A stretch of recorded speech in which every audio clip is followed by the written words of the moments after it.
की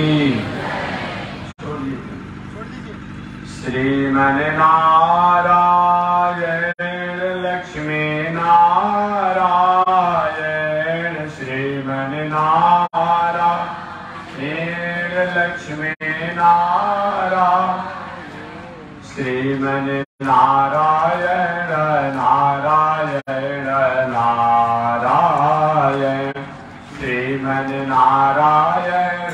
नारायण नारायण श्रीमन्नारायण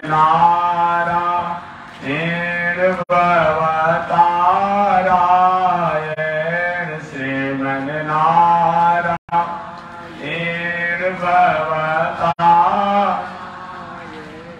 लक्ष्मी नारायण नारायण नारायण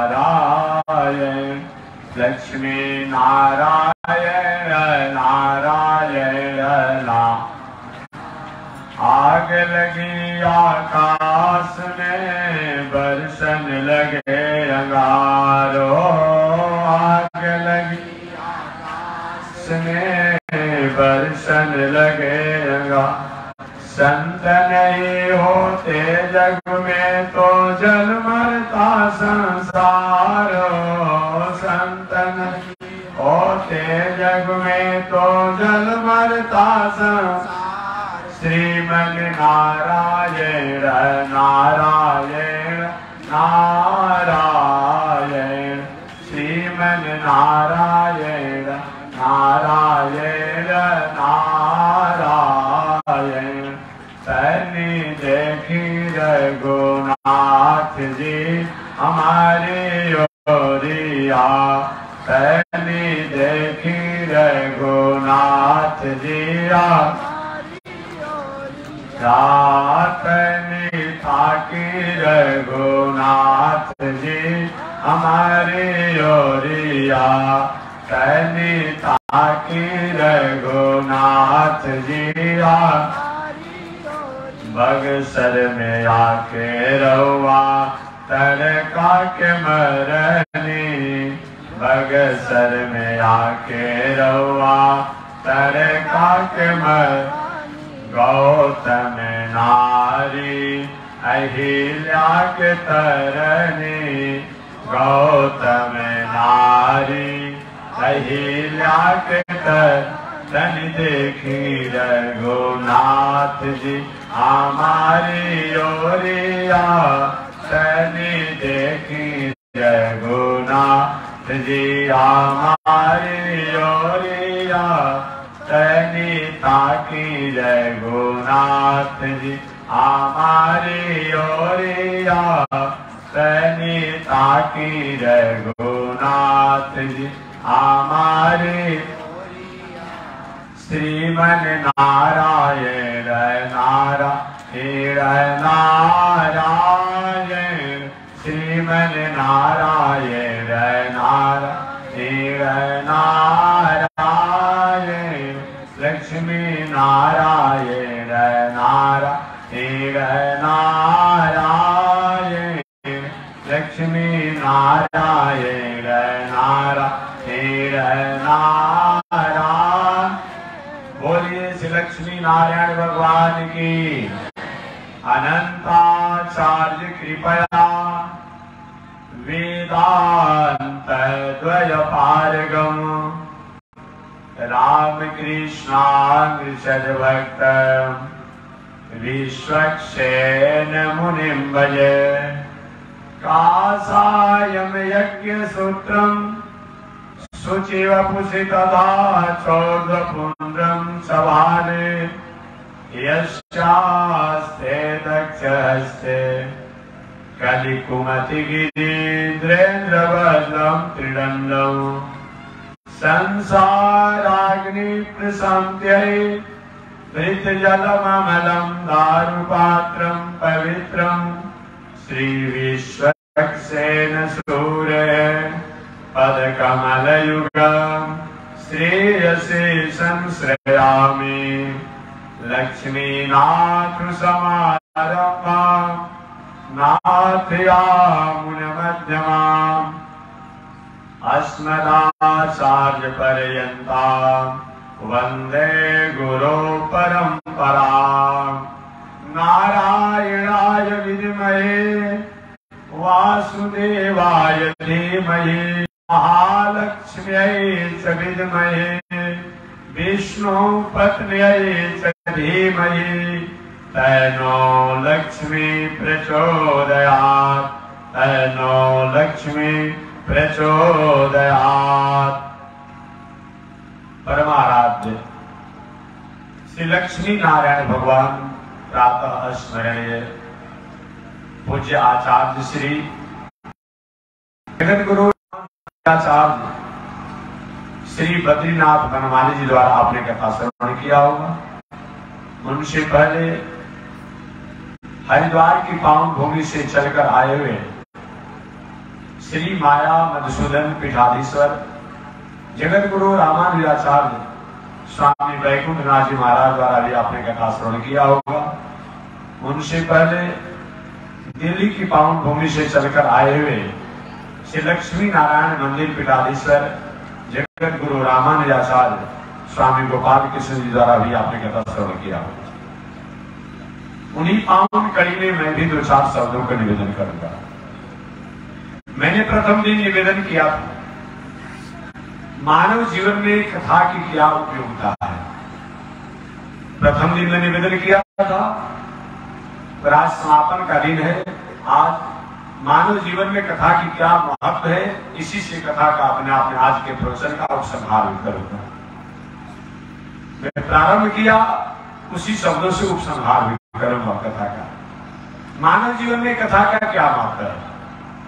जब जब भी राष्ट्र, जब जब भी समाज, जब जब भी व्यक्ति कथा से, सत्संग से, शास्त्र से, संस्कृति से अलग रहा,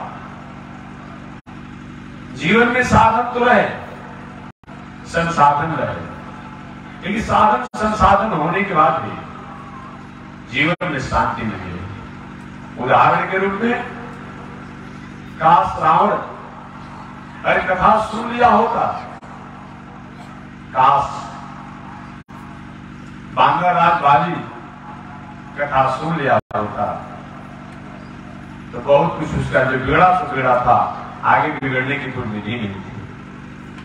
दोनों नहीं कहा जाएगा, इनके पास साधन नहीं थे, इनके पास संसाधन नहीं थे, इनके पास सुविधा नहीं था, इनके पास बल नहीं था। इतने साधन, संसाधन और सुविधा और बल थे कि कोई शायद अभी नहीं होगा। आपने सुना होगा बांगराज वाली का प्रताप। बांगराज वाली कोई समान वीर नहीं था। रावण जैसे अजय वीर को बांगराज वाली ने अपने काखी में दबा करके 6 महीना तक रखा था। सब कथा जानते होंगे। और बल तो आप लगा सकते हैं, बल कथा जब ने कांखों से बाहर निकाला, कहकर बताओ तुम्हारे साथ कौन सा मैं सलूकत करूं। रावण ने कहा जो सलूकत होना चाहिए तो हो चुका, आगे क्या चाहते हो। बांगराज वाली ने पूछा। रावण ने कहा कि मैं जो आज्ञा देंगे मैं पूरा करूंगा। उसी समय से बांगराज वाली और रावण की समझौता हो गई थी।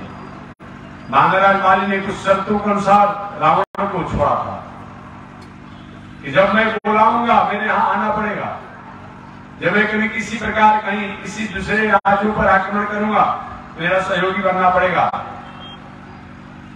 इसी शर्तों के अनुसार बांगराज वाली ने रावण को छोड़ा था। इसीलिए तो इसने भगवान श्री राम बांगराज वाली पर बाणों का प्रहार किए। बांगराज वाली ने पूछा था, प्रभु रावण ने आपकी मर्यादा के साथ खिलवाड़ करने का कोशिश किया, आपने उस रावण से बैर ठान लिया, लेकिन मैं तो आपसे कुछ लेना देना नहीं था। हमको आपने एक शिकारी के समान, एक बैराज के समान एक हमको क्यों आपने मारा कि कागर नाथ मुझे मारा। ये नाथ, आपको नाथ दुनिया में लोग कहते हैं, ऐसे नाथ होकर के और आपने हमारे पर बाण क्यों चलाया? कोई तो कारण होगा। आपसे रात का कोई झगड़ा नहीं था, तब का कोई झगड़ा नहीं था, पहले का कोई विवाद भी नहीं था, आखिर हमको अपने बाणों से क्यों प्रहार किया? कि कारण नाथ मोहि मारा, बाली बैरी सुग्रीव प्यारा। बाली बैरी क्यों हो गया आपसे और सुग्रीव से आपको प्यार क्यों हो गया? भगवान श्री राम ने कहा, देखो, जो मर्यादा, संस्कार, संस्कृति से हटकर जीवन जीता है, जो अबला असहाय नारियों के प्रति उनकी मर्यादा से खिलवाड़ करता है, उसकी प्रतिष्ठा से खिलवाड़ करता है, असहाय लोगों को दमन करता है, उनको मैं छोड़ता नहीं। तुमने अपने भाई की पत्नी के साथ, तुम्हारा विचार अच्छा नहीं था, तुम्हारे भाव अच्छी नहीं थे। तुम अपनी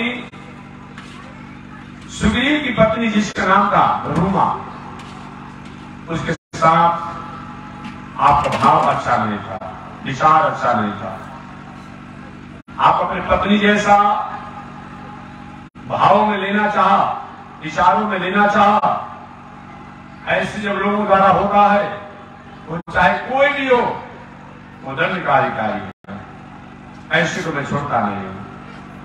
आज तो दुर्भाग्य की बात है, पत्र पत्रिकाओं द्वारा हम पढ़ते रहते हैं, सुनते रहते, जानते रहते हैं, अमुक पर ऐसा आरोप है, अमुक पर ऐसा आरोप है, अमुक पर ऐसा आरोप है, और फिर भी वहां भी लाइन लगी हुई है, वहां भी लाइन लगी हुई है। न जाने दुनिया के लोग नीति को, नैतिकता को, संस्कार को, संस्कृति को किस शाखा पर रखते हैं, कहीं या किसी जलाशय में बहवा दिए, पता ही नहीं चल रहा है। ऐसे व्यक्ति को तो अपने आप मुंह देखने में दोष लगता है, एक उसको भी अपने आप आगे किया जाता है। मैं किसी का नाम नहीं लेना चाहूंगा, लेकिन ऐसे लोग हो, उन पर विचार होना चाहिए। समाज का, राष्ट्र का, सरकार का विचार होना चाहिए इस पर। ऐसे लोग क्या इस समाज में ग्राह्य हैं? नहीं होना चाहिए। भगवान श्री राम ने कहा कि आपने अपनी पत्नी के प्रति आपकी भावना ठीक नहीं थी। जो सुग्रीव की पत्नी थी रूमा, इसलिए आपके साथ ऐसा किया गया। तब बढ़ा दिखावा भी था। सूर्य अंश से बाली है, ये सूर्य के अंश से अपने आप में प्रकट हुआ, कुछ समान तो था नहीं। क्या महाराज ये बताइए, ये नियम लागू किस पर होता है? आप तो ब्रह्म है, ईश्वर है, परमात्मा है, क्या पशु पंछियों पर नियम लागू होता है? हम बांदर जाति के हैं और हमारे पर नियम लागू कर दिया, हमारे पर इसने आरोप कर दिया आपने, ये हमारे पर नियम लागू नहीं होगा। बात भी सत्य है। आज भी आप लोग बक्सर में जाएंगे या जहां भी जाएंगे कि बाबरों का जहां जमौड़ा हो, क्या समझता है क्या कि कौन हमारी बेटी है, कौन हमारी पत्नी है, कौन हमारी माता है, कौन हमारी फुआ है, कौन हमारी मौसी है? समझता है? जीव जंतु नहीं समझता है। कुत्ता समझता है, पशु समझते हैं? नहीं समझते हैं। महाराज जो आपने आरोप लगाया, इस आरोप के दफा में मैं इसका दंड का अधिकारी नहीं, क्योंकि हम पशु जाति के हैं। एक तो चलन चातुरी मोर, ये हम पशुओं का तो स्वभाव है, नेचुरलिटी है, ओरिजिनलिटी है। इस आरोप के चलते अगर हमको आपने मारा, आप ईश्वर होकर के, परमात्मा होकर के, ब्रह्म होकर के और सर्वज्ञ होकर के शायद शास्त्रों को प्रयोग करने में, उपयोग करने में थोड़ी सी कृपणता आपने कर दिया है, इसके चलते हमको आपने मारा। ऐसा नहीं होना चाहिए। और पुनः अपने आप में भगवान से प्रभु ये बात है, और उसके चलते अगर हमको आपने किया है तो सो कुचाली जो हमारे में आचरण है, उसी आचरण तो सुग्रीव में भी था। वो भी तो जब मैं गया था राक्षसों से लड़ने के लिए और बहुत दिनों तक संग्राम करते रहा, समय बीत गया तो मेरा भाई गुफा के द्वार पर पत्थर लगा करके हमको मृतक घोषित कर दिया बिना मरे ही, और हमारी पत्नी तारा को अपना बना लिया था। तो क्यों नहीं इसको मारे? आप उस सौभाग्य के चलते हमको अगर आपने मारा है तो क्यों नहीं इसको मारा है? भगवान श्री राम कुछ समय के लिए स्तब्ध हो गए, चुप लगा गया। बात में कहे बात तो तुमने ठीक कहा कि नहीं प्रभु, मेरे वचनों का जवाब देना पड़ेगा, मेरे प्रश्नों का जवाब देना पड़ेगा। अगर आपने कहा कनिष्ठ भगनी त्यागी के साथ होता है तो यह तो आचरण हमारे भाई सुग्रीव में भी था, पहले उसने किया, उसको क्यों नहीं आपने मारा? तब भगवान ने कहा कि देखो भाई, कहो प्रण अचल करहूं तोरा, कहो तो तुम्हारे प्राण को अचल कर देता हूं, शरीर को उसी तरह कर देता हूं। कहीं नहीं नहीं, ये भी गलती कर देंगे, ये भी गलती करेंगे आप। सारी दुनिया के लोग जिन परमात्मा के दर्शन करने के लिए युग युगांतर कल्पांतर तक तपस्या साधना आराधना करके और आपको प्राप्त करते हैं, आपका दर्शन करते हैं, झांकी प्राप्त करते हैं, वो परमात्मा का स्वरूप हमारे सामने खड़ा है और हमको पुनः आप अचल करना चाहते हैं। ये मैं नहीं चाहता हूं। आपने क्यों हमको प्रहार किया, ये मैं कहना चाहता हूं। भगवान ने कहा तो हो गया, यानी मेरे प्रश्नों का जवाब तो देना पड़ेगा। तो सबसे अंतिम अपने आप में भगवान ने यही कहा कि देखो भाई, ये सुग्रीव में दोष था, सुग्रीव में दोष था, जो तुम्हारे में भी दोष मैंने कहा, लेकिन सुग्रीव ने अपने दोषों को त्याग करके और सत्संग का आश्रय लिया। हनुमान जैसे संत के माध्यम से सत्संग का आश्रय लिया, तो हनुमान जैसे संत के माध्यम से सत्संग और कथा का आश्रय लेने का फल है कि सारे पापों को मैं माफ कर दिया, माफ कर दिया। यही कारण है सुग्रीव जी ने शरणागति किया। शरणागति प्रत्यक्ष नहीं की, लेकिन परमात्मा से अगर प्रत्यक्ष और डायरेक्ट आप मिलना चाहते हैं, मिलन हो जाए, तो हो सकता है भटक भी जाए, भटक भी जाए। इसलिए परमात्मा और आत्मा के बीच में महात्मा की हो सकता है, संत की हो सकता है। संत के माध्यम से इस जीवात्मा को परमात्मा से मिलन कराया जाता है तो मंगल होता है। अब बिना संत को माध्यम बनाए जीवात्मा को परमात्मा से मिला भी दिया जाए तो कहीं कहीं संशय हो जाएगा। काश सती जी अगर भूत भावन शंकर जी रूपी महात्मा का माध्यम बना करके भगवान श्री राम के पास गई होती, तो जो उनके द्वारा कुचेष्टा किया गया, जो परीक्षा लेने में चंचलता की गई सती द्वारा, ऐसी नौबत नहीं आती। लेकिन सती ने क्या किया, महात्मा भूत भावन शंकर जी को छोड़ करके और अकेले गई परमात्मा की परीक्षा लेने के लिए, भटक गई। इतिहास गवाह है, यही बात है। हनुमान जी की, हनुमान रूपी महावीर रूपी अपना संत के माध्यम बना करके सुग्रीव जी महाराज परमात्मा के पास पहुंचे। सुग्रीव जी का मंगल हो गया, कल्याण हो गया। बहुत वर्षों तक जो बांधवराज बाली ने राज को प्राप्त करने में अपने बल का, अपने ताकत का, अपने बुद्धि का, ऐश्वर्य का, कीर्ति का उपयोग किया होगा, वो सहजता से सुग्रीव जी महाराज ने उन संत के कारण, संत के सत्संग के कारण उन्होंने प्राप्त कर लिया। इसलिए जीवन में कथा की बहुत बड़ी उपयोगिता है। सत्संग और कथा न हो तो जीवन में साधन तो होंगे, संसाधन होंगे, सुविधाएं होगी, ऐश्वर्य बल कीर्ति भी होगी, लेकिन वह सब क्या होगा, वो हमारे जीवन में शांति आनंद देने वाले नहीं होंगे। जिसके पास सत्संग होगा, कथा होगा, साधन नहीं भी रहेगा, वो प्राप्त हो जाता है। श्रीमद् भगवत गीता में भगवान श्री कृष्ण ने कहा है कि जोगा क्षेमम वहाम्यहम्, देखिए कह सकते थे बदाम्यहम्, जोगा क्षेमम बदाम्यहम् भी कह सकते थे, भगवान ने बदाम्यहम् नहीं कहा। जिससे मैंने कहा इनको पानी पिला दीजिए, अब कोई व्यक्ति हो सकता है समय से पानी पिलाएगा भी नहीं पिलाएगा। मैं स्वयं जाकर देखा कोई अतिथि आया है और अपने हाथ से मीठा निकाल कर पानी का पिला दिया। भगवान कहते हैं मैं अपने भक्तों को, मैं अपने प्रेमी जनों को, मैं केवल कहता नहीं हूं, मैं उनके कार्यभारों को वहन करता हूं। जोगा क्षेमम वहाम्यहम्, जोग मैंने क्या होता है, संयोग, जोग मैंने संयोग, और प्राप्त वस्तु को प्राप्त कराना ही योग है। और क्षेम माने क्या होता है, प्राप्त वस्तु की रक्षा करना ही क्षेम है। जो अप्राप्त वस्तु है उसको मैं प्राप्त कराता हूं, अप्राप्त वस्तु को मैं रक्षा करता हूं। इसीलिए भगवान श्रीमद् भगवद गीता में कहते हैं योगक्षेमम वहाम्यहम्, मैं योगक्षेम का वहन करता हूं। इसलिए अगर हम परमात्मा से संबंध रखते ना चाहते हैं तो महात्मा को बीच में होना ही चाहिए।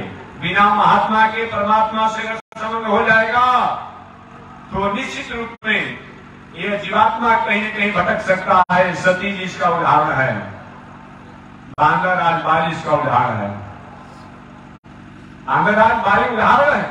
इसलिए एक व्यवहारिक उदाहरण मैं दे दूं। कभी आप लोग रोटी बनाते हुए देखे होंगे माताओं को, आप भी बनाते होंगे। रोटी बनाते समय सुंदर रोटी बेल करके और डायरेक्ट अगर अग्नि पटा दिया जाए तो रोटी कहीं जल जाती है, कहीं कच्चा रह जाती है। अब वही कहीं तावा का सहारा लेकर के रोटी को अगर पकाया जाता है तो क्या होता है, रोटी समय प्रकार से परिपक्व हो जाती है। अब परिपक्व होने के बाद तब अग्नि की ज्वाला में डालिए, रोटी खिल जाती है, तब खिल जाती है। लेकिन अगर डायरेक्ट डालते तो कहीं रोटी जल जाती है, कहीं अपने आप में कच्चा रह जाती है भीतर से। इसीलिए महात्मा कर सकता है। अब वह महात्मा ऐसा वैसा नहीं जो आज का चल रहा है। महात्मा कहते किसे हैं, संत किसे कहते हैं? कभी कभी फुल पैंट कुर्ता में भी संत मिल जाते हैं, कभी कभी धोती कुर्ता में भी संत मिल जाते हैं, कभी कभी पैजामा कुर्ता में भी संत मिल जाते हैं, कभी कभी स्त्री भेष में भी संत मिल जाते हैं। संत की परिभाषा क्या है? साधनात् इति साधो, जिन्होंने अपने इंद्रियों को संयम रूपी साध लिया है, दुनिया में रहे, दुनिया की वस्तु व्यवस्था में रहे, दुनिया के व्यवहार में रहे, लेकिन अपने इंद्रियों को भटकने से जो रुकने का कार्य करता है उसी का नाम संत है, उसी का नाम साधु है। दाढ़ी मूंछ बहुत अच्छी बात है, गेरुआ कपड़ा अच्छी बात है। एक दाढ़ी मूंछ गेरुआ कपड़ा होना चाहिए, लेकिन भेष के साथ साथ उद्देश्य और अपने आप में परिधान और उसका लक्ष्य भी होना चाहिए। केवल भेष हो और उसका उद्देश्य ठीक नहीं हो तो मुनि के रूप में मुन्न हो या निश्चर हो रहा, ये मुनि के रूप में अकाल में भी हो सकता है। इसलिए भेष भी होना चाहिए। भेष का भी महत्व है। लोग कहते महाराज भेष का क्या महत्व है? भेष का बहुत बड़ा महत्व है। भेष भी होना चाहिए और भेष के साथ साथ उद्देश्य भी होना चाहिए। ऐसे नीतिकारों के अनुसार संत की परिभाषा जाना जाए तो संत किसे कहते हैं?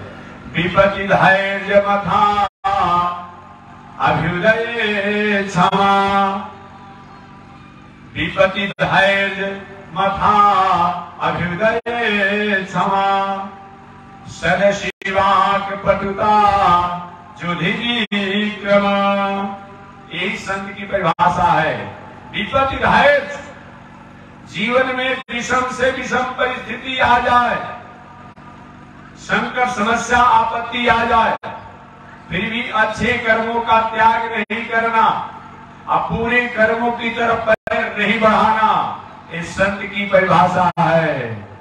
जिसमें लक्षण हो, चाहे धोती कुर्ता वाला हो, पैजामा कुर्ता वाला हो, फुल पैंट कुर्ता वाला हो, दाढ़ी मूंछ वाला हो, गेरुआ कपड़ा वाला हो, दंड कमंडल वाला हो, बिना दंड कमंडल वाला हो, स्त्री भेष को हो, बालक भेष को हो, बालिका भेष को हो, उन्हीं को संत कहा जाता है। उदाहरण के रूप में मीरा जी स्त्री ही तो थी, सबरी माता स्त्री ही तो थी। जीवन में विषम परिस्थिति आई लेकिन घबराई नहीं। विपत्ति धैर्य मथा अभ्युदय क्षमा, संत की परिभाषा बताया गया है। विपत्ति धैर्य, कितना भी जीवन में विषम परिस्थिति विपत्ति आपत्ति आ जाए लेकिन धैर्य को धारण करना। आज तो देहात को लोग कहते हैं तो आपको कोई नवरात्र किया, छोरा अपना छठ किया, शिवरात्रि किया, कोई पर्व उत्सव किया, अचानक कोई घर में परिवार में घटना हो जाती है और 3 पीढ़ी तक कहता है कि हमारे घर में छठ नहीं सहता है, नवरात्र नहीं सहता है, शिवरात्रि नहीं सहता है। हमेशा हम पूछते रहते हैं, हमको एक भी व्यक्ति बता दीजिए कि क्या सहता है। घर में कितने लोग भोजन करके मर गए होंगे तो घर में भोजन करना सहता है ना? ऐसा हुआ होगा नहीं हुआ होगा? किसी घर में कोई घर ऐसा बाकी होगा ही नहीं कि घर भोजन किया और अपने आप बस चला गया। घर में कितने लोग सूते हुए थे, सूते रह गए और कहीं हमारे घर में सुतना नहीं सहता है, सोना नहीं सहता है। ऐसा हुआ उन्हें हुआ होगा, प्राय घर में हो। कितने लोग कपड़ा पहनने थे, कपड़ा पहनकर बस सूत गए, लेकिन हमारे घर में कपड़ा पहनना नहीं सहता है। कितने लोग का तबीयत खराब हुआ, अब हॉस्पिटल में गए, डॉक्टर से दिखाए, अब हॉस्पिटल में रह गए, दवा खाए, दवा खाने के बाद ही मर गए। अब हमारे यहाँ लोग होने पर दवा नहीं सहता है। ऐसा कोई हुआ है क्या? हम नहीं सुने हैं। ये सब आपने सहा लिया है ना, सहा लिए हैं।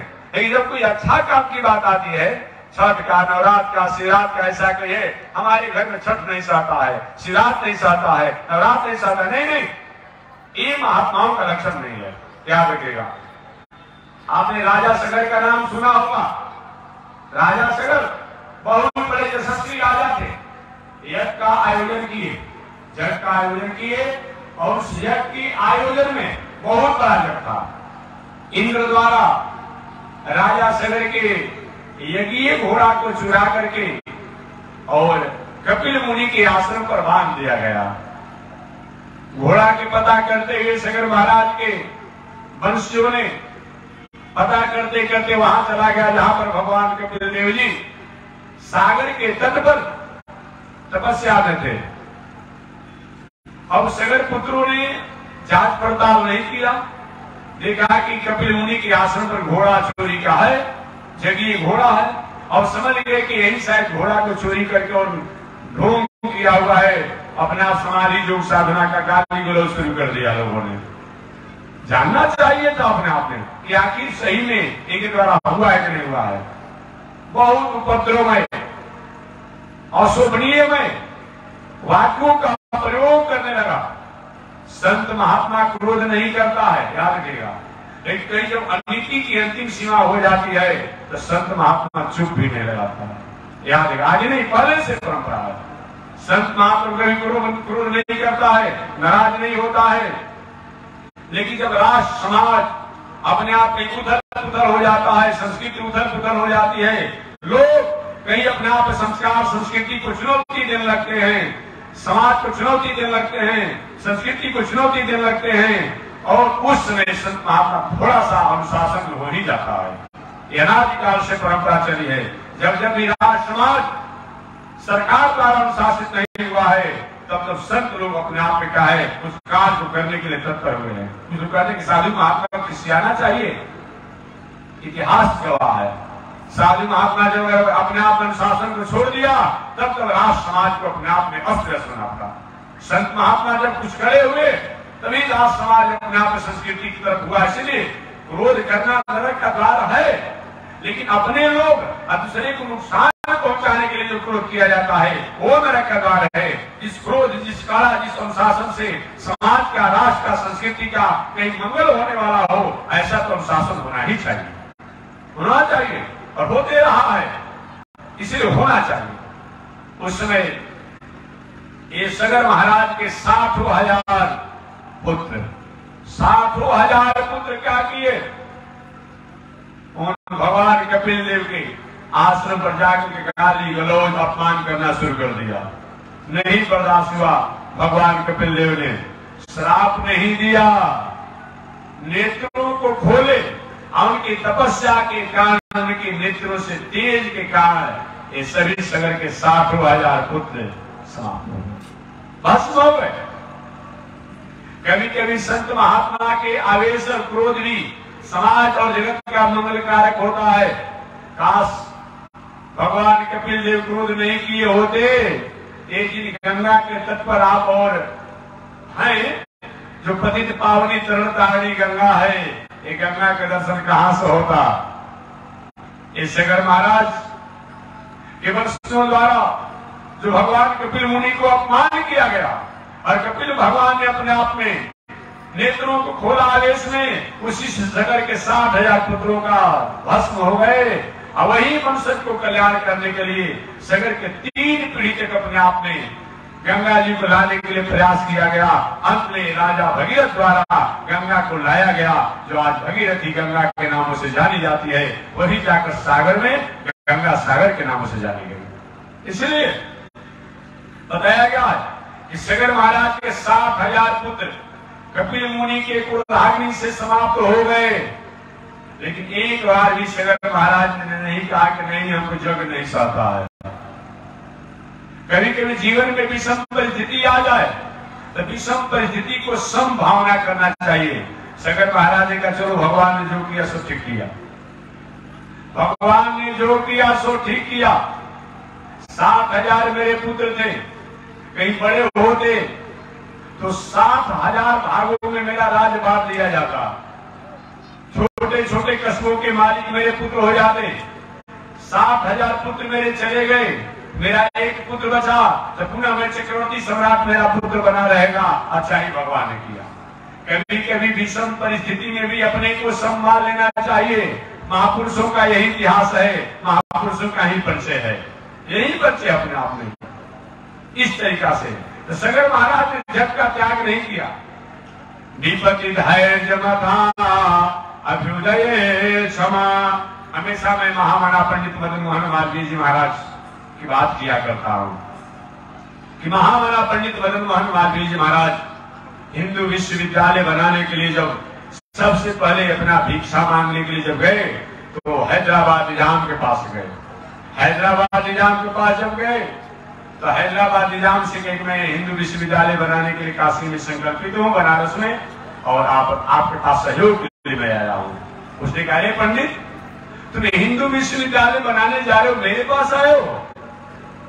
अपमान में अपने पैरों की जूती जो है महामाना जी की भिक्षा की झोली में डाल दिया। ऐसे अपमान होने पर भी महामाना जी के मन में दुख नहीं हुआ, लेकिन थोड़ी सी उदासी हुई। बताओ, मैंने समझा बहुत बड़ा आदमी है, कुछ सहयोग करेगा हमारे विश्वविद्यालय बनाने में। पुनः उन्होंने क्या कि बुद्धि से काम किया, बुद्धि जैसे बलम तस्या। देखिए, मन में कोई बात आवे तो मन में आने के बाद भी बुद्धि से विवेक से विचार करके तब मन के कामों को करना चाहिए, तब आप कहीं न कहीं प्रशस्त मार्गों की तरफ आगे बढ़ेंगे। महामना जी ने उस नवाब था भाई, उस महामना जी ने उस नवाब के अपने आप में क्या किए, उस जुती को नीलामी पर चढ़ा दिए। लाखों रुपया नीलामी चढ़ा, और नीलामी लाखों रुपया पर जब चढ़ा अपने आप में, बाद में जब नवाब को सूचना हुई कि मेरे जुती को इस पंडित को मैंने अपमान के रूप में दिया तो नीलामी पर चढ़ा दिया गया। मंत्रियों ने कहा महाराज प्रतीक्षा की नाक समाप्त हो जाएगी, कट जाएगी, क्या किया जाए कि किसी तरह अपने जुती को वापस बुला लिया जाए, मंगा लिया जाए। वही पुनः नवाब जो अपमान में जुती दिया था लाखों रुपया दे करके और अपने जुती को अपने पास ले लिया। इस तरीका से जो बड़ा आदमी जो होता है वो कोई विषम परिस्थिति आती है, अब उसमें वो क्या करता है, उस विषम परिस्थिति में भी अपने बुद्धि विवेक से काम लेता है। यही महापुरुषों का, संतों का अपने आप होता है। आज हमारा राष्ट्र, हमारा देश आज स्वतंत्र हुआ है, इसमें बड़े बड़े लोग, नाम बहुत आप लोग जानते हैं, हमें बताने की बहुत आवश्यकता नहीं है, जो हमारे देशभक्त थे, राष्ट्रभक्त थे, समाज सेवी थे, अपने जीवन, अपने धन, अपने ऐश्वर्य, अपने कीर्ति की बलिदान देकर के आज देश को अपने आप उन्होंने स्वतंत्र किया है, स्थापित किया है। इसलिए महापुरुषों का लक्षण होता है विपत्ति धैर्य अभ्युदय क्षमा। धन जल पद प्रतिष्ठा अगर बढ़ जाए संतों के पास, इसका कभी भी मिसयूज नहीं करना चाहिए, दुरुपयोग नहीं करना चाहिए। ये नहीं कि आपका धन हो गया, पद हो गया, बल हो गया, प्रतिष्ठा हो गया, ऐश्वर्य हो गया, अब इसके द्वारा दुरुपयोग करते हैं, ऐसा नहीं होना चाहिए। ये होना चाहिए। हनुमान जी महाराज को आपने सुना होगा, इतना बल कि महावीर के नामों से जाने जाते हैं। बुद्धिमानों में बुद्धि नाम अगर कर लिया, ज्ञानियों में भी बहुत बड़े श्रेष्ठ हैं, लेकिन कभी भी अपने ज्ञान का, बुद्धि का, बल का उपयोग नहीं करते हैं। लेकिन जब कुछ अपने आप में जब काम होता है, जब देखते हैं अनीति, अन्याय, अधर्म अपना अग्रसर हो जा रहा है, तो मैं अपने आप इसका उपयोग करना चाहिए। तो क्या करते हैं, लंकापुरी में गए, लंकापुरी में जाकर के पहले तो लंकेश रावण से कहे, हे लंकेश तुम्हारे कुल खानदान की कीर्ति बहुत उज्ज्वल है, तुम्हारे कुल खानदान की कीर्ति बहुत उज्ज्वल है, अभी कुछ बिगड़ा नहीं है, जो हो चुका सो हो चुका। प्रदीयताम दासरथी मैथिली, अरे इस मैथिली को वापस करके उन राम से क्षमा मांग लीजिए, वो तुम्हारे ऊपर कृपा कर देंगे। वो लंकेश रावण हनुमान जी को डांटना शुरू कर दिया, हे बंदर, अब तुम ही हमारा गुरु मिले हो समझाने के लिए। दुनिया में कितने लोग चले गए और हनुमान जी को अपमान किया। तो हनुमान जी महाराज ने क्या किया? कछु मारो से कछु मर्दसी या कछु को मिलाया हो। बताया गया महापुरुषों को कि धन जन ऐश्वर्य कीर्ति अगर हो तो अपना इसका मिसयूज नहीं करे, दुरुपयोग नहीं करे, लेकिन हमारी क्षमा का, हमारी सरलता का, हमारी सहजता का कोई कहीं गलत फायदा उठाता हो तो वहां पर थोड़ा सा खड़ा भी होना चाहिए। ये धार्मिक व्यक्ति के, संतों की परिभाषा बताया गया है। ये दूसरा लक्षण है। विपत्ति धैर्य था अभ्युदय क्षमा षड शिवाक पटुता। और संत महात्मा का तीसरा लक्षण बताया गया है, उसका वाणी जो होना चाहिए समाज का समन्वय और समाज का निर्णायक होना चाहिए। ये नहीं कि जहां जाए और उसी बातों को रखना शुरू कर दे, नहीं।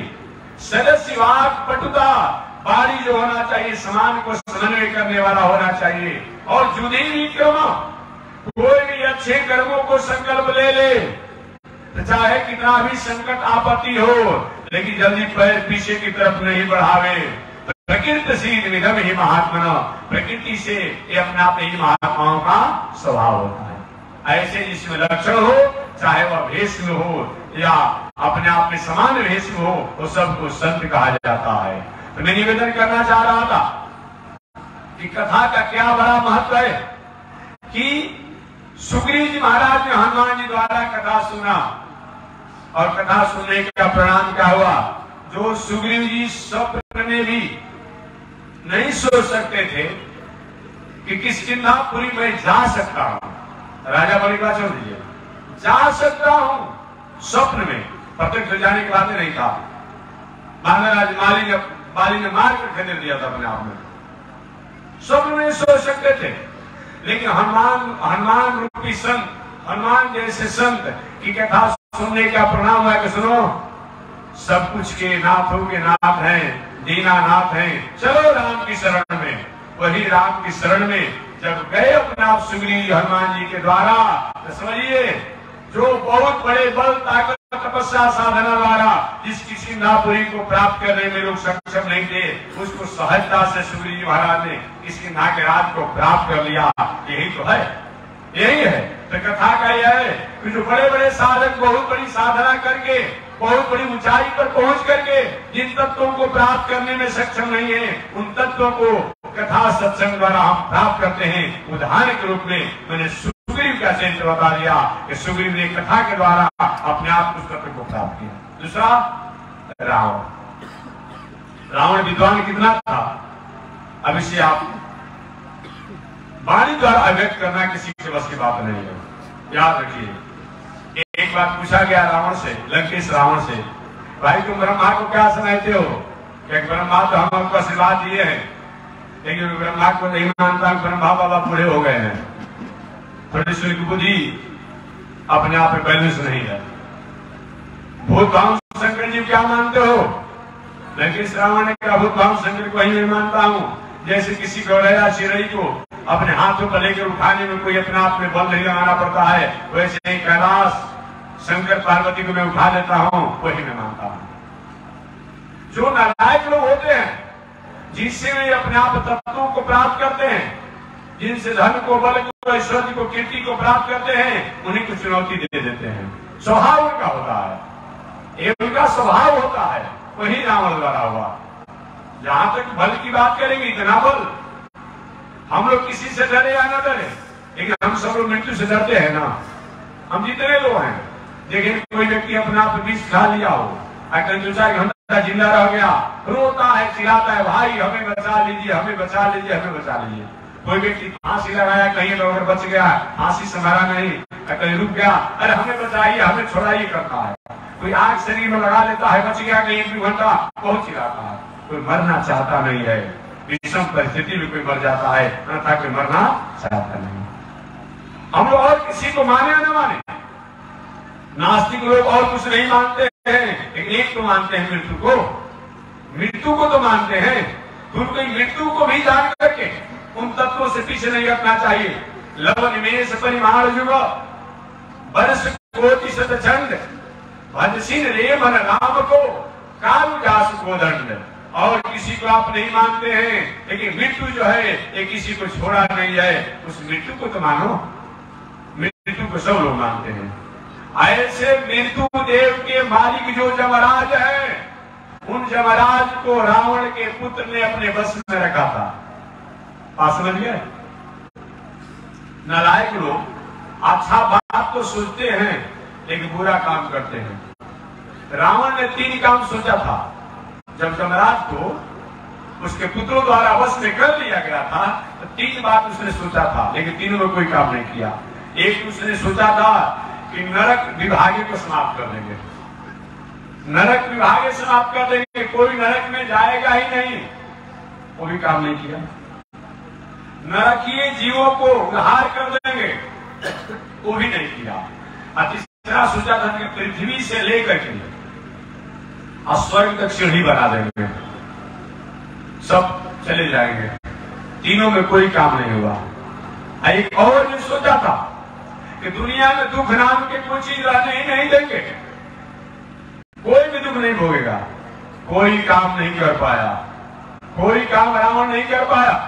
तो मैं निवेदन करना चाह रहा था कि हम लोग इस मृत्यु से डरते हैं। उन मृत्यु के स्वामी, मृत्यु के मालिक जमराज को ये रावण के पुत्र द्वारा अपने आप में बंदी बनाया गया था, उसके वश में थे। कितना बड़ा आदमी था, बल्कि जहां तक बात करेंगे बहुत बड़ा बलिष्ठ था। आप जानिए कि कैलाश को उठा लिया था, शंकर पार्वती को उठा लिया था।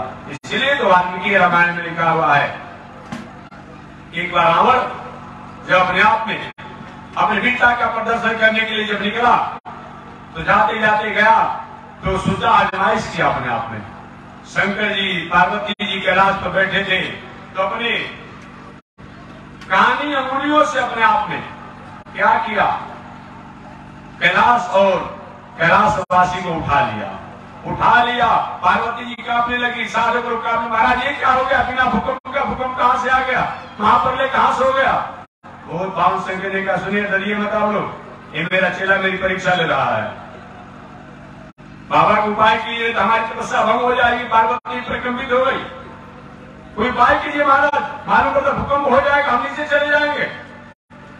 उस समय बहुत बाबू शंकर जी ने अपने दाहिने पैर की अंगूठे से यही कैलाश को दबाया, वही रावण जिस हाथों से अपना कैलाश उठाया था उसका अपना हाथ दब गया। अब दब गया अपने आप में तो वही बड़े जोरों से क्रंदन किया, रोने लगा रावण, रक्षा करे रक्षा करे। बाद में भोज भाव शंकर जी को अपना प्रार्थना किया तो बाबा ने थोड़ी सी अपने मुखा के ऊपर किया और उसका हाथ निकला, उसी से उसका नाम रावण पड़ गया। तो पहले उसका नाम रावण नहीं था, दशग्रीव था और कुछ नाम था, लेकिन रावण उसी से उसका नाम पड़ गया रावयति। रावण का मतलब क्या होता है, जो अपने कर्मों से सब अपने आप दूसरे को रुलावे, अपने कर्मों के कारण, अपने विचारों कारण, अपने आचरण के कारण दूसरे को रुलावे और सब अपने कर्म आचरण के कारण विचार अपने भी रोवे, उसी का नाम का है रावण है, रावयति रावण। ऐसे रावण अपने आप में तो कितना बल था जी, अब आप समझ गए होंगे।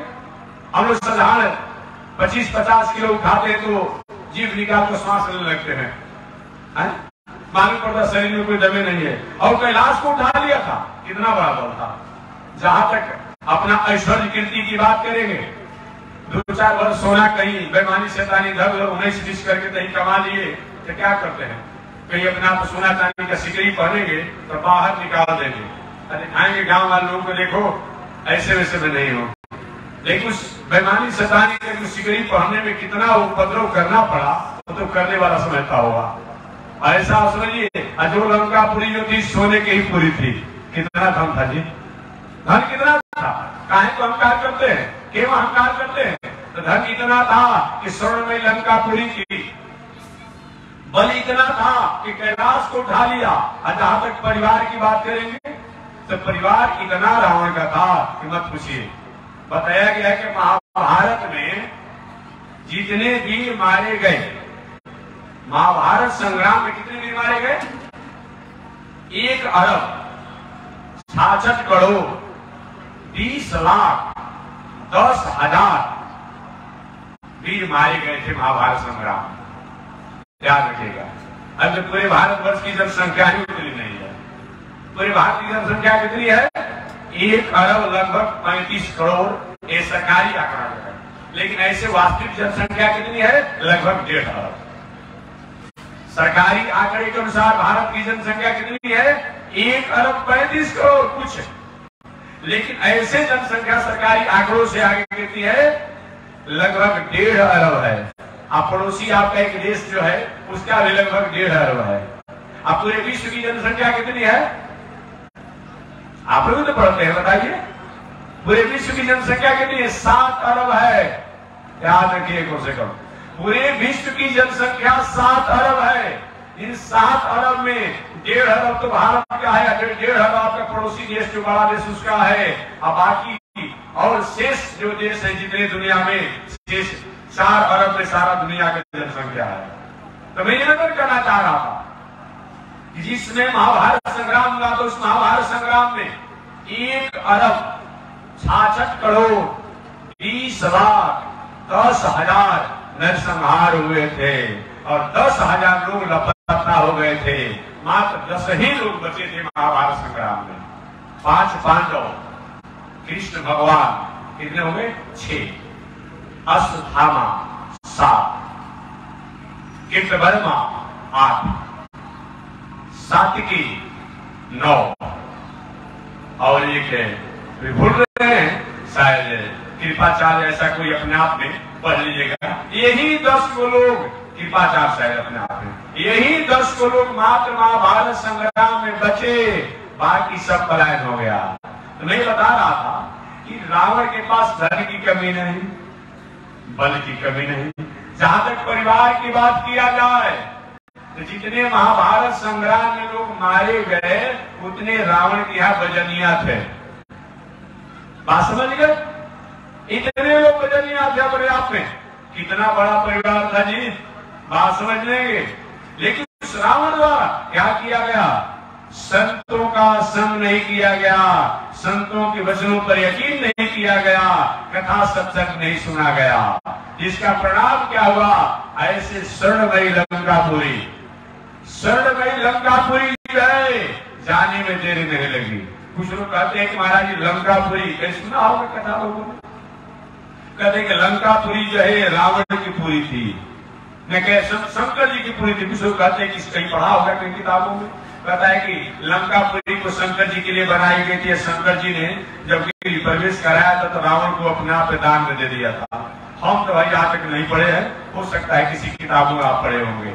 सही से बात मैंने जो पढ़ा है वाल्मीकि रामायण, आध्यात्म रामायण, काकभूषुंडी रामायण, लोमस रामायण, जो वशिष्ठ रामायण, ये सब संस्कृत में रामायण है। ये सब संस्कृत में रामायण है। तो वाल्मीकि रामायण में लिखा हुआ है कि लंकापुरी न शंकर जी के लिए बनाई गई थी, न रावण के लिए बनाई गई थी। ये लंकापुरी तो देवताओं के लिए विश्वकर्मा द्वारा बनाई गई थी। देवताओं के राजा देवराज ने एक बार विश्वकर्मा को आज्ञा दिया था कि हे विश्वकर्मा, हम लोग स्वर्ग लोक में रहते हैं, कभी कभी पृथ्वी लोक पर रहने के लिए एक ऐसा स्थान बनाइए जो स्वर्ग के समान अपूर्व हो। इससे आदमी कहीं अपने गांव पर रहते हैं, कहीं घूमने फिरने के पटना में और कहीं आप लोग जगह बना देते हैं, वही बना लिए। विश्वकर्मा जी ने वही अपने आप में क्या किया था? उस लंकापुरी का निर्माण किया था। वही लंकापुरी का निर्माण हुआ। देवता लोग सोते रह गए, अब जाकर डेरा डालेंगे, अब जाएंगे, अब जाएंगे, अब जाएंगे। ऐसे करते करते क्या हुआ? देवता लोग नहीं पहुंच पाए। पर बन करके आज कोई सरकारी ऐसा होता है चीज, बिल्डिंग बन जाती है और सरकार प्लान बनाती रहती है, प्रोग्राम बनाती रहती है, लेकिन वर्षों में जाते हैं, वर्षों में जाते हैं और सरकार की वहां स्थापना नहीं हो पाती है। बिल्डिंग बनकर तैयार होता है। तो वही विश्वकर्मा द्वारा लंकापुरी तो बना दी गई, लेकिन कोई रहने वाला नहीं। बाद में देवताओं का राज चला गया, स्वर्ग चला गया और राक्षसों का साम्राज्य आ गया। डेमोक्रेसी था उसमें। ये डेमोक्रेसी वोट द्वारा होता था, वो डेमोक्रेसी अपना झगड़ा झुड़ी करके। यह सब उसमें दो ही प्रकार से स्वर्ग की राज मिलता है। जानिएगा। एक तो बहुमत द्वारा, तो बहुमत क्या चीज है? जो 100 को अश्वमेध जब कर लेता है या पूरा पूरा हो जाता है तो पहले का कोई भी जो राजा रहता है उसको हटा के उसको बैठा दिया जाता है। एक बहुमत द्वारा हो गया। और दूसरा धक्का मुक्की द्वारा, इसके द्वारा भी होता है। तो राक्षस जो होते हैं ये धक्का मुक्की द्वारा ही अपना दखल करते हैं। देवता लोग बहुमत करके कभी कभी भगवान की सहायता से धक्का मुक्की भी करते रहते हैं। समझिए, ये देवताओं को राक्षसों ने अपने बल के द्वारा हटा दिया। जब हट गए देवता लोग अपने आप में, तो हटने के बाद अब राक्षस लोग लंकापुरी में रहने लगे। और जब लंकापुरी में राक्षस जब रहने लगे तो अपना तांडव शुरू कर दिया।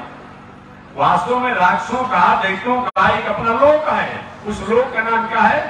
रसातल लोक। कभी किसी पर हम नाराज होते हैं आप हम रसातल में भेज देंगे, कहते हैं ना वो लोग। ये रसातल लोक जो है ये दैत्यों का, राक्षसों का निजी निवास है। लेकिन जब अपना वर्चस्व प्राप्त करते हैं, बल प्राप्त करते हैं, स्वर्ग प्राप्त करते हैं तो क्या करते हैं? पृथ्वी पर आ जाते हैं। वही रसातल में रहने वाले दैत्य जो है क्या किए? लंकापुरी के राजा बन के बनाया गया था देवताओं के लिए। देवता रह नहीं पाए। अब बाद में देवताओं का राज जब चला गया वही राक्षस रहने लगे। और रहने लगे तो उपद्रव शुरू कर दिए। देवता, संत, महात्मा, ऋषि लोग भगवान श्रीमन नारायण के पास प्रार्थना, प्रभु अब कहीं के नहीं है, राज तो चला गया लेकिन कहीं जी नहीं पाएंगे। ये राक्षस डरते हैं कि कहीं तो भगवान श्रीमन नारायण से डरते हैं। अब भगवान श्रीमन नारायण के चक्र से तो विशेष रूप में डरते हैं। जैसे कि कोई सर्प हो, वो सर्प क्या करता है? किसी मोर को देख ले तो भयभीत हो जाता है, अग्नि को देख ले तो भयभीत हो जाता है। तो भगवान के चक्र से ये अपने आप राक्षस डरते रहते हैं। ये चक्र जो है कैसा है? अस्फुर सहस्त्रार शिखाति तीव्रम सुदर्शनम भास्कर कोटि तुल्यम सूर्यदिशां प्राण विनाश विष्णु चक्रम सदाहम शरणम प्रपद्ये। अस्फुर सहस्त्रार शिखाति तीव्रम सुदर्शनम भास्कर कोटि तुल्यम। ये भगवान का सुदर्शन चक्र जो है करोड़ों सूर्य के तेज के समान है। आज भगवान अपना चक्र जब छोड़ते हैं तो राक्षस क्या के लंकापुरी छोड़ करके पलायन हो गए, रसातल लोक में चले गए। उसी समय से ये अपने आप लंकापुरी खाली पड़ी हुई थी। जब हमारे विश्रवा मुनि के पुत्र कुबेर जी, रावण के बड़े भाई हैं, उसमें रावण का जन्म नहीं हुआ था। कुबेर जी महाराज जब अपने ऐश्वर्य कीर्ति द्वारा जब अपने आप में प्रतिष्ठित हुए तो देवताओं ने बिना मांगे ही कुबेर जी को देवलोक का कोषाध्यक्ष बना दिया। क्या बना दिया? फाइनेंस विभाग का मालिक बना दिया कुबेर जी को। और चढ़ने के लिए एक पुष्पक विमान दे दिया कि महाराज ये आपका गाड़ी है, क्योंकि आप देवताओं के कोषाध्यक्ष हैं और आपको कोषाध्यक्ष बना दिया गया। देवता लोग तो चलेंगे। अब कुबेर जी महाराज ने अपने विश्रवा मुनि पिता से, पिताजी देवताओं ने हमें कोषाध्यक्ष भी बना दिया, चढ़ने के लिए पुष्पक विमान भी दे दिया, लेकिन कहाँ हम ऑफिस रखे बताया ही नहीं लोगों ने। अरे कोई जगह तो होना चाहिए। तो वही विश्रवा मुनि ने कहा कि पहले देवताओं के लिए बनाई गई पूरी थी लंकापुरी, बाद में राक्षसों ने दखल कर लिया था। वो लंकापुरी अभी खाली पड़ी हुई है, वहीं पर अपना डेरा डाल दीजिए। यही विचार करके हमारे कुबेर जी महाराज विश्रवा मुनि के साथ वही अपना लंकापुरी में रहने लगे। याद रखिएगा, वही लंकापुरी में रहने लगे। और लंकापुरी में जब रहने लगे एक बार दैत्यों ने विचार किया कि पृथ्वी पर हमारा एकाधिकार होना चाहिए। तो वही कैकसी को अपने आप में क्या किया, उन्होंने विदा किया कि जाओ अपने स्वतंत्रता अनुसार तुम किसी से विवाह करो और उसमें विश्रवा मुनि से विवाह करो। वही कैकसी आकर के विश्रवा मुनि से प्राप्त कि महाराज मैं आपकी पत्नी बनना चाहती हूँ। विश्रवा मुनि ने कहा कि मेरा विवाह तो हो चुका है, मेरा पुत्र भी कुबेर है, मैं विवाह नहीं करूंगा। नहीं महाराज, मेरी भावना को आप उदास मत कीजिए। इतना भावना में भावित कर दिया कैकसी, जो राक्षसों के अपने आप जो किसी की बहन किसी की पुत्री थी अपने आप में, विश्रवा मुनि अपने आप में ये जो विश्रवा मुनि जो है अपने आप में विवाह करने के लिए बाध्य हो गए। और बाद जब हो गए तो विवाह हो गया। अब विवाह होने के बाद वही समय से रावण, कुंभकर्ण, विभीषण जी और शूर्पणखा प्रकट हुए। कथा आप इस हिसाब से जानते होंगे। प्रकट हुए, एक कुछ ही छोटे अवस्था में था। कुबेर जी हमेशा आते स्वर्गलोक से अपने आप में काट करके लंकापुरी में रुकते पुनः लौट कर चले जाते। एक बार कुबेर जी पुष्पक विमान से आए, रावण छोटे अवस्था में था। पूछा ये कौन है जो आते चमकते हुए चले जाते हैं माता जी? अपनी माता से पूछा। कैकसी ने कहा तुम मेरे गर्भ से प्रकट जन्म लिए हो, एक तुम्हारे भाई हैं दूसरा कोई नहीं है। अच्छा तो ये है कि मैंने के समझते हुए विमान को छीन नहीं लिया, लंकापुरी को छीन नहीं लिया, तो मेरा नाम है अपने आप में विश्रवा मुनि का मैं पुत्र नहीं। वही रावण एक बार कुबेर जी का सूचना मिला कि लंकापुरी पहले मेरी थी राक्षसों की और होनी चाहिए, प्रेम से दे दीजिए, नहीं तो संग्राम करेंगे, मार डालेंगे। अंत में कुबेर जी ने क्या किया, उसकी उदंडता से अपना बाध्य होकर के लंकापुरी को छोड़ करके सब अपने आप चले गए। और वही लंकेश रावण ने क्या किया, लंकापुरी को अपने कब्जा में करके लंकेश रावण के नामों से जाना गया। शंकर जी को जब पता चला कि मेरा ही शिष्य, मेरा ही चेला जिसको मैंने वरदान दिया बल इत्यादि का, वो मेरे अपने आप देवताओं के जो कुशाधक कुबेर जी के अपने आप में पुरी को छीन लिया, तो विश्वकर्मा को आज्ञा देकर के शंकर जी ने क्या किया, अपने कैलाश के बगल में एक पुरी बसाई, जिस पुरी का नाम है अलकापुरी। क्या नाम है? अलकापुरी। वही बाद में चलकर कुबेर जी की अलकापुरी हो गई। बाद में चलकर के रावण ने क्या किया, कुबेर जी से पुष्पक विमान भी छीन लिया, जो देवताओं का था, पुष्पक विमान भी छीन लिया। इस तरह से राज करने लगा। मैं बताना चाह रहा था, उसका धन था, बल था और परिवार था, ऐश्वर्य था, किसी चीज की कमी नहीं थी। लेकिन लंकेश रावण ने क्या किया, सत्संग नहीं किया, कथा नहीं किया। अगर अपने आप में कहीं कथा सत्संग किया होता तो उसके राज को कोई छीन नहीं सकता था, कोई ले नहीं सकता था। अब धन्य है हमारे विभीषण जी महाराज, सत्संग की इतना प्रभाव रहा, सत्संग का इतना प्रभाव भी महात्मा का ही रहा। हनुमान जी ने वहां भी उनको सत्संग सुनाया, लंकापुरी में भी, यहाँ भी आकर के अपना हनुमान जी ने मीडिएटर बन करके और राम जी के द्वारा अपने आप में उनको समझ कराया। परिणाम क्या हुआ, जो विभीषण जी महाराज स्वप्न में सोच नहीं सकते थे मैं लंकापुरी पुनः लौट करके जाऊंगा, उस लंकापुरी के राजगद्दी को प्राप्त कर लिए। ये कथा का ही तो महत्व है, ये कथा का ही तो पद है। इसलिए कथा मानव जीवन का एक आधार है, कथा मानव जीवन का वो एक संपत्ति है, कथा मानव जीवन का वो एक धरोहर है, जिसके द्वारा हम भटके हुए, अपने आप में उलझे हुए अप्राप्त वस्तु को प्राप्त करने में सक्षम होते हैं। कथा को जीवन से, समाज से, संसार से, जगत से, प्रकृति से अलग कर दिया जाए तो मनुष्य में और पशु में बहुत अंतर नहीं है। इसलिए मानव जीवन में कथा की आवश्यकता है। तो मैंने बस इसी के साथ मैं अपनी वाणी को विराम दे रहा हूँ कि मानव जीवन में कथा होनी ही चाहिए। जब जब ये कथा का अभाव राष्ट्र, समाज, परिवार के लोगों में हुआ है, तब तो हमारे जीवन में साधन तो हो गए हैं, संसाधन हो गए हैं, लेकिन साधन संसाधन होने के बाद भी जीवन में शांति, आनंद नहीं रह पाई है। अतः साधन हो, संसाधन हो और साधन संसाधन का जीवन में हम उपयोग करें, जीवन में शांति हो, इसके लिए तो हमें सत्संग और कथा की आवश्यकता है। बस इसी के साथ मैं वाणी को विराम दे रहा हूँ। आगे परमात्मा की जिस इच्छा। श्रीमन नारायण लक्ष्मी नारायण, श्रीमन नारायण लक्ष्मी नारायण, श्रीमन नारायण नारायण नारायण, श्रीमन नारायण नारायण। बोले श्री लक्ष्मी नारायण भगवान की, श्री भास्कर भगवान रामानुजाचार्य स्वामी जी महाराज की। हरि ओम। शांति शांति शांति। ओम चंद्रमा मनसो जात चक्षो सूरजो अजायत, श्रोत्राद्वायुषुप्राण सुमुखादग्निरजायत, श्रीशते लक्ष्मी शवत्र्या वहोरात्रि पार्श्वे नक्षत्राणि रूपमस्मिनौ व्यातम्, ईशनिकाला मयिकाल सर्वलोकं मयिकाल, कासायं यज्ञसूत्रं शुचिवपुषि तथा चौद्रपुण्डं च बाले, यस्यास्ते दक्षस्ते कलिकुमति गिरीन्द्रेन्द्रवज्रं त्रिदण्डं, संसाराग्नि प्रशान्त्यै कृतजलममलं दारुपात्रं पवित्रं, श्रीविश्वक्सेन सूरे पदकमलयुगं, श्रेयसे संश्रयामि अमर्यादे शूद्रस्, चलमतिरसोय्या प्रसवभो कृतघ्नो दुरमानि, स्मर परवसो वञ्चन पर निशंसा पापेशा,